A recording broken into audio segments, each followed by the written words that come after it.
girls and boys, welcome back. This is the week of April 5th through the 9th, and this is day 2.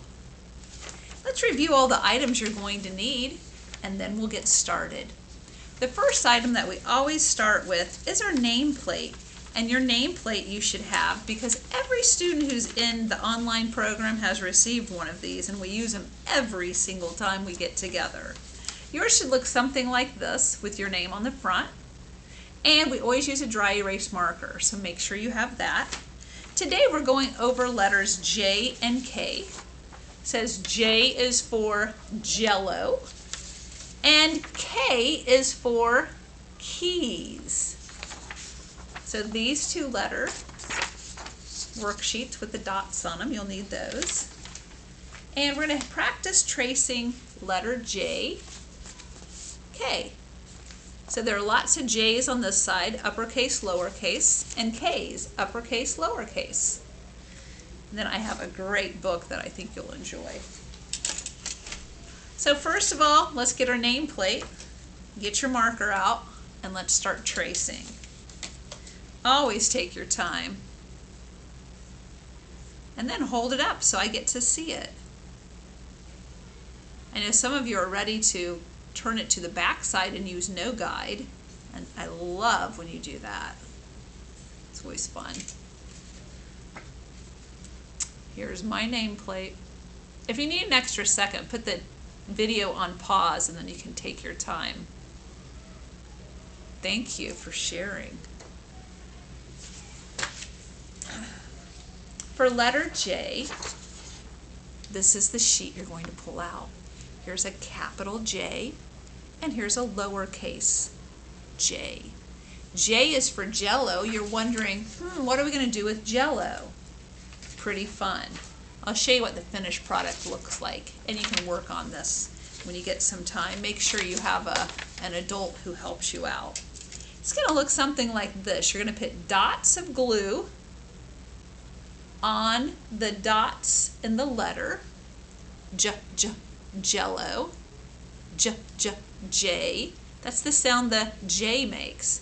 Once you put the glue on your sheet, you're going to sprinkle some Jello. And once you sprinkle Jello, then you can shake it off, and it will stick to the glue. It reminds me a little bit of glitter, but much easier to clean up. So here we have letter J for jelly, for Jello. And there's a picture of a jellyfish too. Jello, jellyfish. Let's go ahead and get our sheet J. We'll do everything J together first. I can trace and write J. Some people write their J that looks just like that, and that's fine. Others have a line across the top. That's pretty common, is to have the line right across the top. So we're going to trace lots of J's. Those are uppercase J's. Here we have lowercase. It's a loop on the bottom and a dot on top. See the loop, dot, a loop, dot, and you're starting in the middle where the dots go across the middle, and there's a dot that goes right on top. Uppercase, lowercase. And on the bottom we have a jar and juice. Jar, juice. Do you hear that J sound? It's a great sound. Juice. Here we have letter K. And it says K is for keys. And you're wondering, well, what could we possibly put on here? We're going to draw some keys.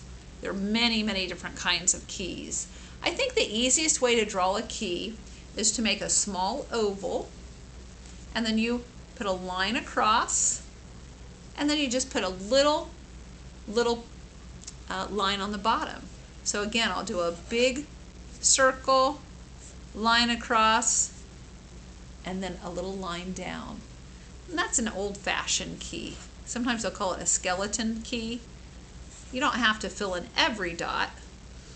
Sometimes I like to put two little lines on the bottom here. Have you paid attention to keys? Keys are very unique. That means they're not all the same. And so they might have different shapes on the bottom that stick out. So here we have some keys. If you want to make a different kind of key, because you're maybe looking at a key that you have at home and you like drawing a different kind of key, feel free to do that. Let me keep drawing a few. And you're welcome to draw the only kind of key that you maybe like looks different than mine, and that's fine. I'm not saying you have to make it just like mine, but here we have some keys. And that's K for keys. Now the K sheet, pull this out, have it in a plastic sleeve. Here we go. K. Start on the top line, go to the bottom. You slant in and slant out. Again, top to bottom, slant in, then out. There's the capital K. Lowercase, you still go top to bottom, but look at this, you start at the middle, and that's the lowercase k. Very similar. But see how this one starts at the top? This one starts at the middle. Top to bottom, it's the same. Look, top to bottom. But this one starts on the top again. This one starts in the middle. See that? Starts in the middle. There we go. Uppercase K, lowercase. Here we have king and key. So if you're looking for ideas on how to make a key, here we have a really good example of a key. So that'll give you some ideas if you're having a hard time figuring that out. I'm going to go ahead and we're going to skip over the counting today because we need to get to our book, and it is one of my all-time favorites. It's called Fancy Nancy and the Posh Puppy. And this is by Jane O'Connor and illustrated by Robin Priest Glasser.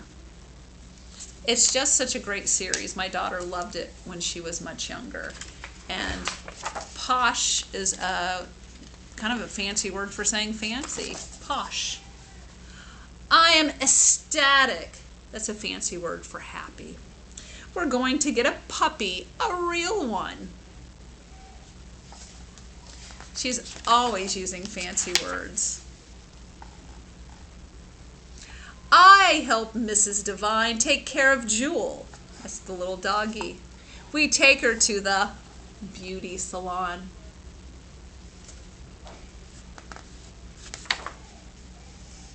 There's only one problem. My parents, Papillion likes to stay indoors, my dad says.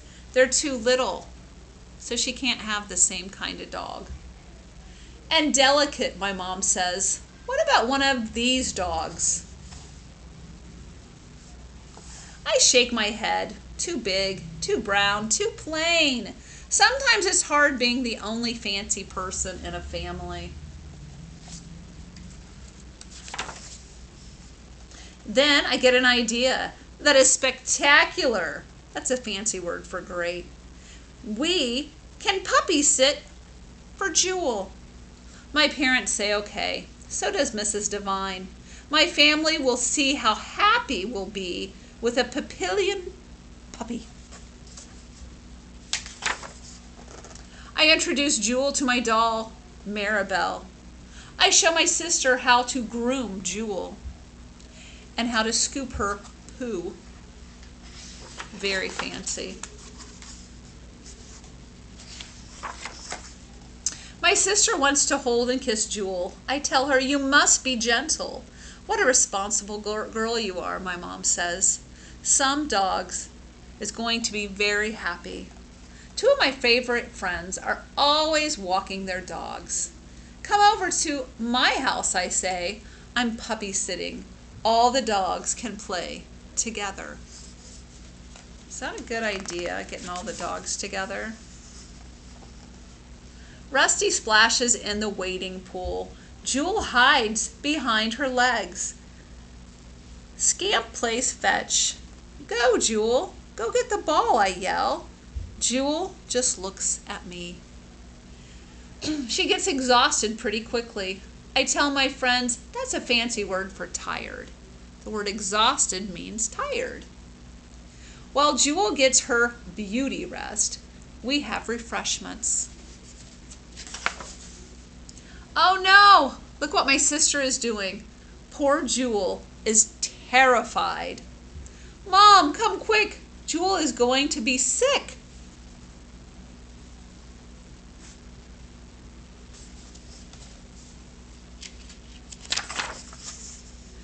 When we get our Papillon, I'm not letting her near it, I say. My mom whispers, she doesn't know better. She was trying to be nice. I know that. We take Jewel back to her house. She's a perfect dog for Mrs. Devine, but maybe she isn't the perfect dog for us. That's a good point. Different dogs work well with different kinds of families. I'm so sad I hardly get fancy when we go to the King's Crown for dinner.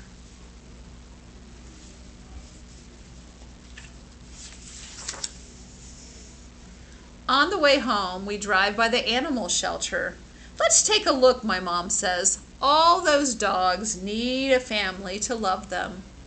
I ask the lady, are there any fancy dogs here? And she says, I think I have just the dog for you. She's funny and playful and smart and cuddly. Her name is Frenchie.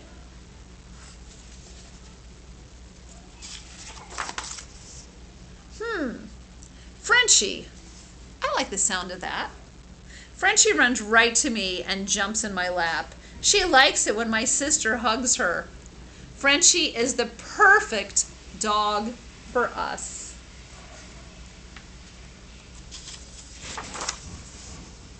My dad says Frenchie is a LaSalle Spaniel. That's a very unique breed. Unique is fancy for one of a kind. You know what? Maybe that's even better than fancy.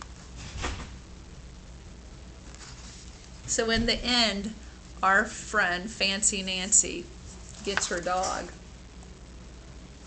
I hope you enjoyed the book, boys and girls.